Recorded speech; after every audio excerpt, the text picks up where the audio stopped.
Today's scripture is from the book of John, chapter 11, verses 30 through 44. Now Jesus had not yet come to the village, but was still at the place where Martha had met him. The Jews who were with her in the house, consoling her, saw Mary get up quickly and go out. They followed her because they thought that she was going to the tomb to weep there. When Mary came where Jesus was and saw him, she knelt at his feet and said to him, "Lord, if you had been here, my brother would not have died." When Jesus saw her weeping, and the Jews who came with her also weeping, he was greatly disturbed in spirit and deeply moved. He said, "Where have you laid him?" They said to him, "Lord, come and see." Jesus began to weep. So the Jews said, "See how he loved him." But some of them said, "Could not he who opened the eyes of the blind man have kept this man from dying?" Then Jesus, again greatly disturbed, came to the tomb. It was a cave, and a stone was lying against it. Jesus said, "Take the stone away." Martha, the sister of the dead man, said to him, "Lord, already there is a stench because he has been dead for 4 days." Jesus said to her, "Did I not tell you that if you believed, you would see the glory of God?" So they took away the stone. And Jesus looked upward and said, "Father, I thank you for having heard me. I knew that you always hear me, but I have said this for the sake of the crowd standing here, so that they may believe that you sent me." When he had said this, he cried with a loud voice, "Lazarus, come out." The dead man came out, his hands and feet bound with strips of cloth, and his face wrapped in a cloth. Jesus said to them, "Unbind him and let him go." Here ends the reading, the word of God, for the people of God. Praise be to God.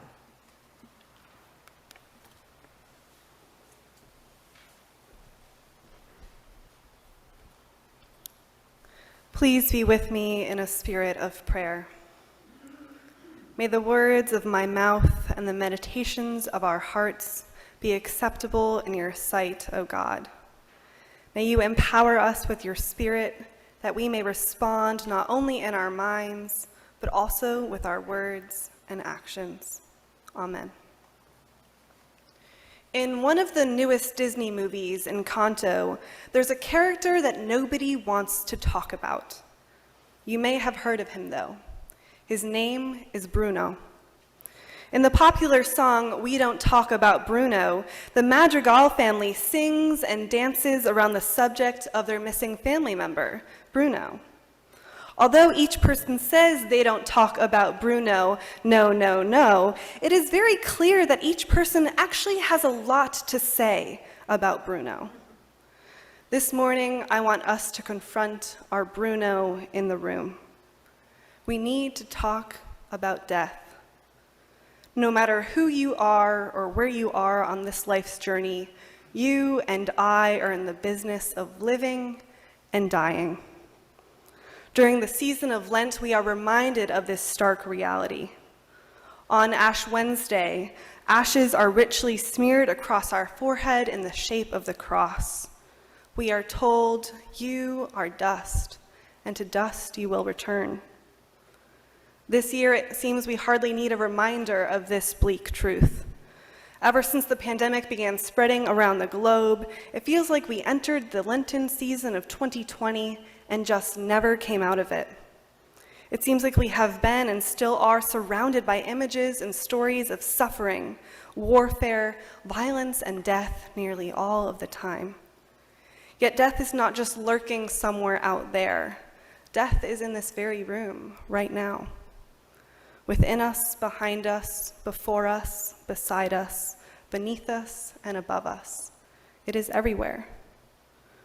I imagine that for many of us, death is not an abstract concept. When I envision death, I don't think of a cartoon Grim Reaper. I don't imagine a skeletal figure completely covered in a hooded robe, wielding a sharpened scythe, poised and ready to pluck human beings at random from the earth. No, death is not an anonymous figure, a metaphor, or some theoretical notion. For me, death is deeply and paradoxically intertwined with the sinews, flesh, and bones of real life. Death is personal. Death has a face. Like some Cubism painting by Picasso, the figure of death, I imagine, is a collage of the loved ones I've lost, the ones who have passed away and moved on from this life to whatever comes next. Death has the soft, wrinkled hands of my grandmothers, the stature of my grandfather, the humor of my uncle, and the laugh of my best friend. Death is not a stranger. We are more like reluctant acquaintances. And when I read this gospel story of the raising of Lazarus and am confronted with a dead man walking, this reluctant acquaintance sits down beside me and says hello. And it might not be very comfortable, but I think we need to say something back.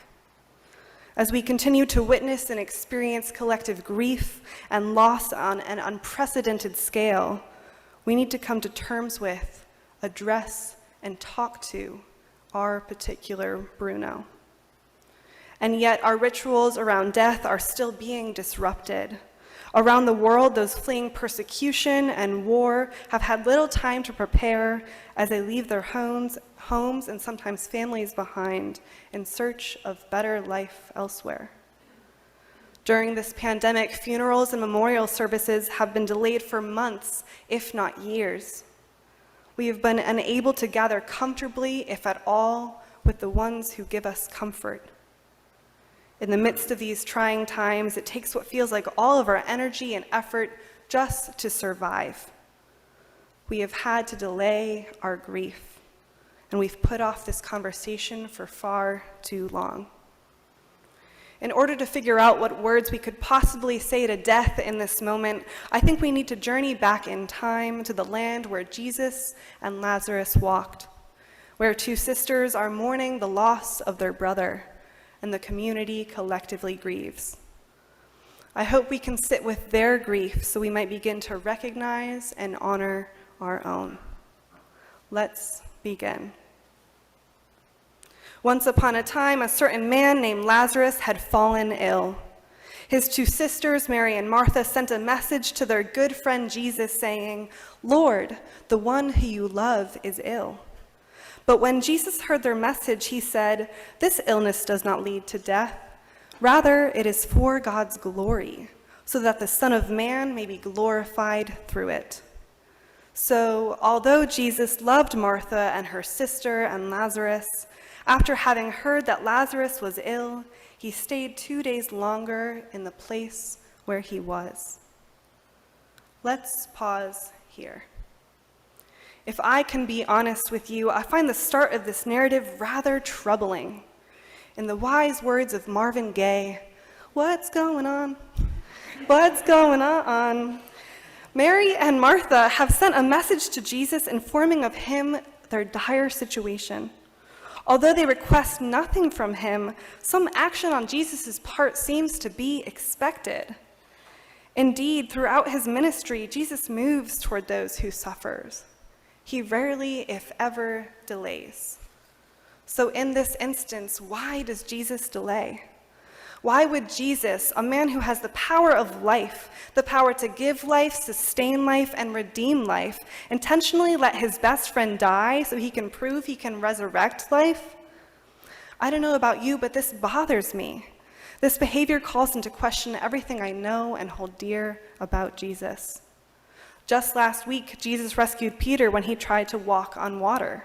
Without hesitation, he reached out to his beloved disciple and brought him back to the boat. What does it mean here, then, when Jesus doesn't offer his hand to the man crying out for him, a man who might as well be drowning out at sea?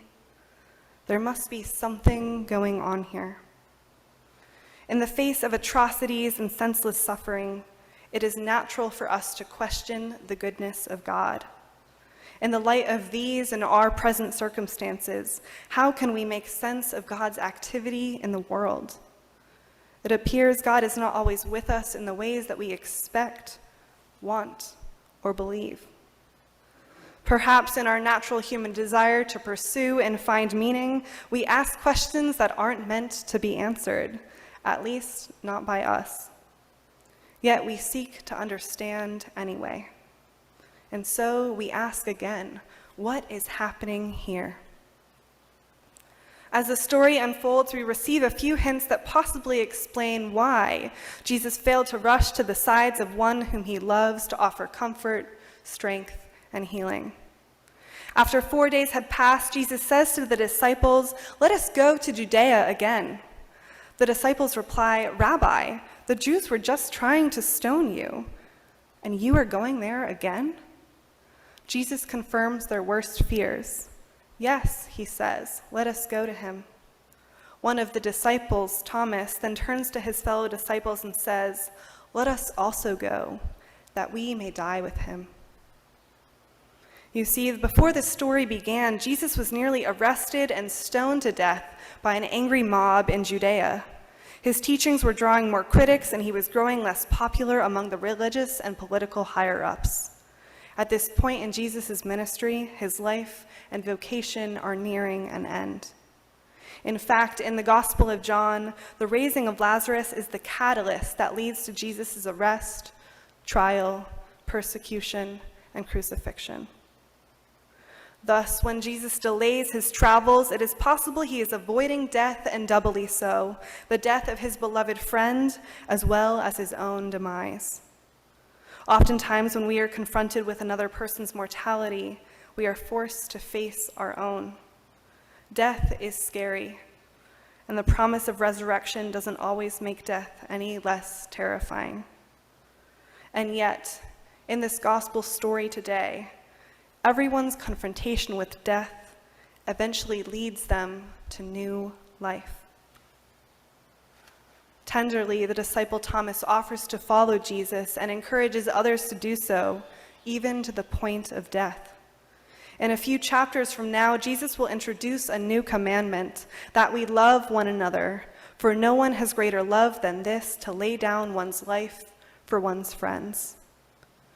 Even before Jesus speaks it, these disciples live it. They are committed to following Christ and will not abandon Jesus on this leg of the journey, no matter the cost or the sacrifice. I am sure this gift of presence gave Jesus courage as he journeyed toward his own death. Likewise, we can't do this alone. When Jesus arrives in Bethany, the small village in Judea where Mary, Martha, and Lazarus live, he found Lazarus had already been in the tomb for 4 days. According to popular Jewish belief at the time, the soul hovers over the body for 3 days after death, hoping to re-enter it. However, after the 3rd day comes to an end, it departs and leaves the body for good.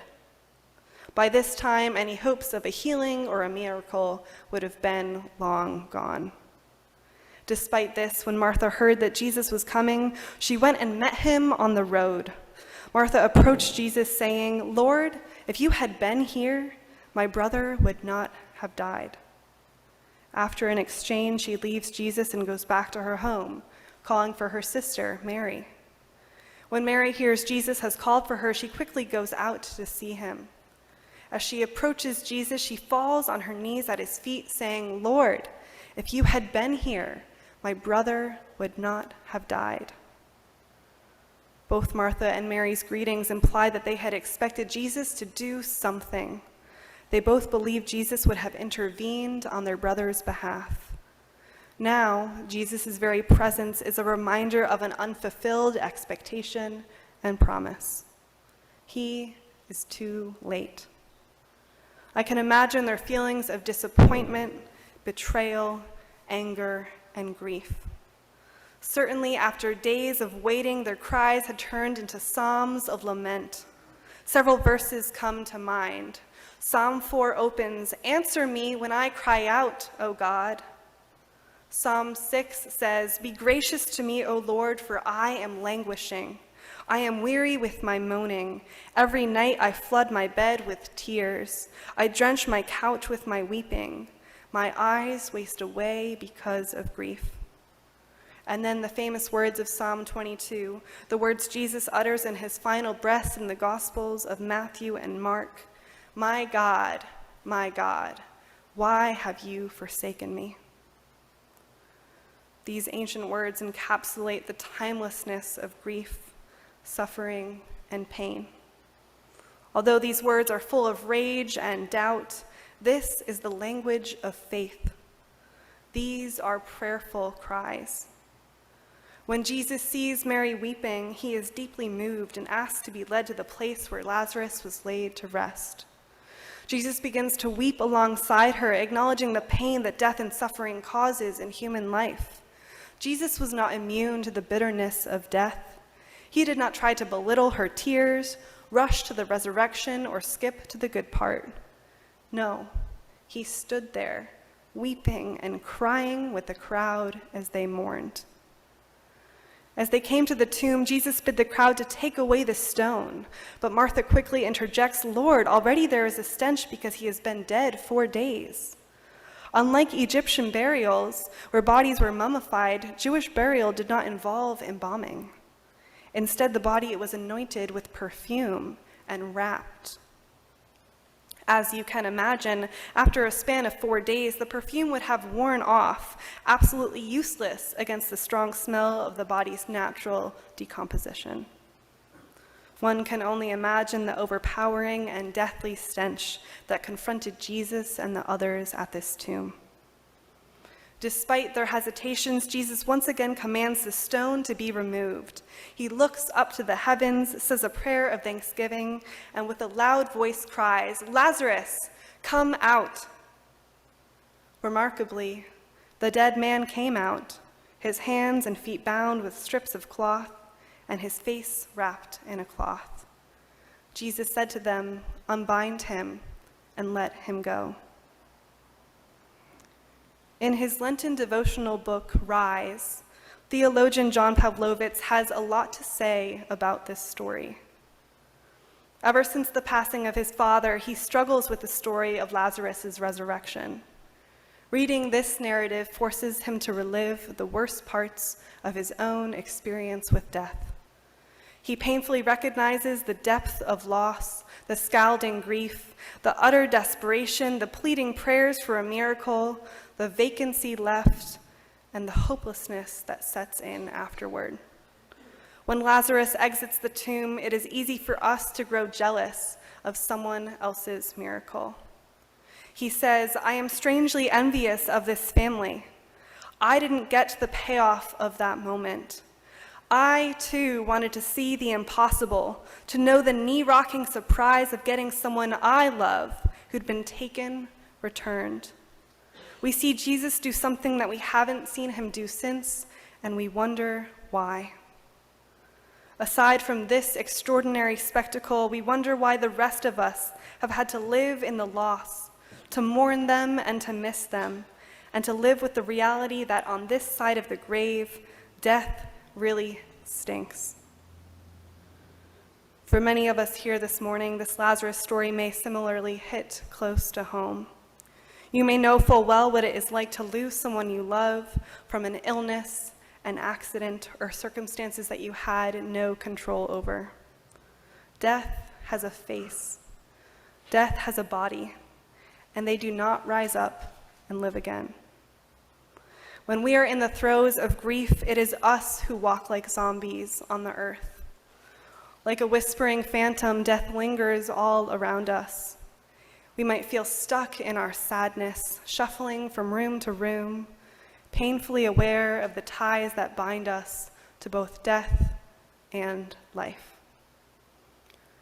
Yet, what stands out in this portion of the narrative is that Jesus commands the community to respond to their grief. They are not meant to go through this process alone. Jesus may lift up his eyes and raise his voice, but he doesn't lift a finger to assist in this resurrection. With the help of God, he invites the people to participate in the creation of this miracle. It is the crowd who rolls the stone away. It is the people who must reach out to Lazarus and unbind him. They are just as much a part of this resurrection story as Jesus is. Today, I believe Jesus continues to invite us to work together to confront our fears of death. We are commanded to recognize our discomfort, roll away the stones that hide our grief, and peer into what might be left, a large and gaping hole, an empty void. Although we cannot change death, we must confront it in order to embrace life. We might not be able to resurrect bodies. We cannot call out our loved ones' names and with a single breath bring them back to life. But luckily, this is not what is expected of us. We are not called to fix the anguish, but to meet people in their sorrow. We are called to be in community, to be faithful, honest, loving, vulnerable, and remove the barriers to life and all that isolates ourselves and others in their suffering. This week, I came across a short story from Kathy Black's book, A Healing Homiletic, and I want to share it with you now. A little girl was late getting home from school. Her mother became more and more worried as the afternoon wore on. When she finally arrived, the mother said, "Where have you been? I've been worried sick." The little girl responded, "Well, I was almost home, but then I saw Susie sitting on the curb crying. Her dolly was broken." Her mother, relieved, said, "Oh, so you stopped to help her fix her dolly?" The little girl, with the wisdom of the universe, said, "No, Mom. I sat down on the curb and I helped Susie cry."